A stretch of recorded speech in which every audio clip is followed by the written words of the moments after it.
Hey, this is Doug Upstone for Vegas Pro Insiders Daily, and we got some U.S. Open golf information for you here. Now, this is going to be in the state of Wisconsin, kind of right in the middle of the state at the Erin Hills Golf Club, and it's a new link-style course.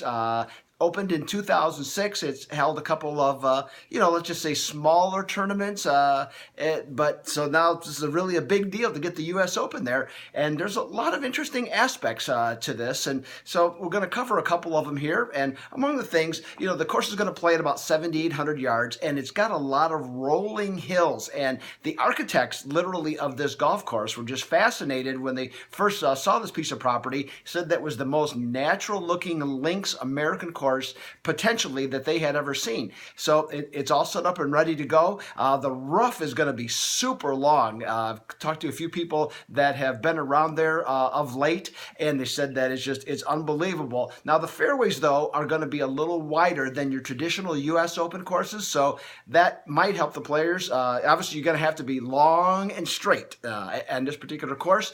To other things of like U.S. Open courses, you're going to have to have good iron shots and not be afraid to sometimes go for the pins, but other times play it cautiously. And the big thing, of course, is going to be the putting contest, which is always the key in any golf tournament, and especially in the U.S. Open, where you're going to have to drain those 8 to 15-foot putts because you're not always going to be able to get real tight to the pin. So if you can do that, that's how you win the U.S. Open. Now, in this course, the couple things that are unusual, the par is 72, and that's the first time in 25 years a U.S. Open is going to have a course of that with that par. So that will really, I think it's going to help the scores be lower because, lately the pars have either been 70 or 71. And so sometimes people don't like the idea of the USGA sort of tricking up the golf courses and having the winner having an over par score.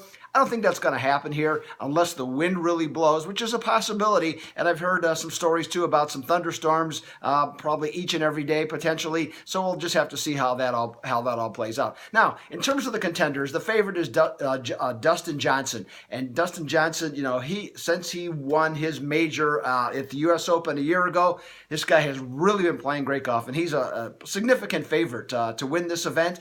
And, as we know, if you're a golfer, he's silly long, okay? And now the other aspects of his game, though, that have improved is that he's become a better putter. He's a more consistent putter. And I think that just come with his confidence that he's been able to do that. But before you start rolling out all that wad of cash and put it down on Dustin Johnson, keep in mind, okay, since 1939, only one PGA professional golfer has gone back-to-back in U.S. Opens, and that was Curtis Strange in 1988 and 1989. So certainly not a guarantee there. So hey, if you'd like to know more about my picks for this particular segment and get some other feedback and about some things with the course and some of the players, go to www.scoresandstats.com to see the complete article. It's right there for you. You can read the whole thing, take your time, besides watching the video. So hey, this is Doug Upstone for Vegas Pro Insider Daily.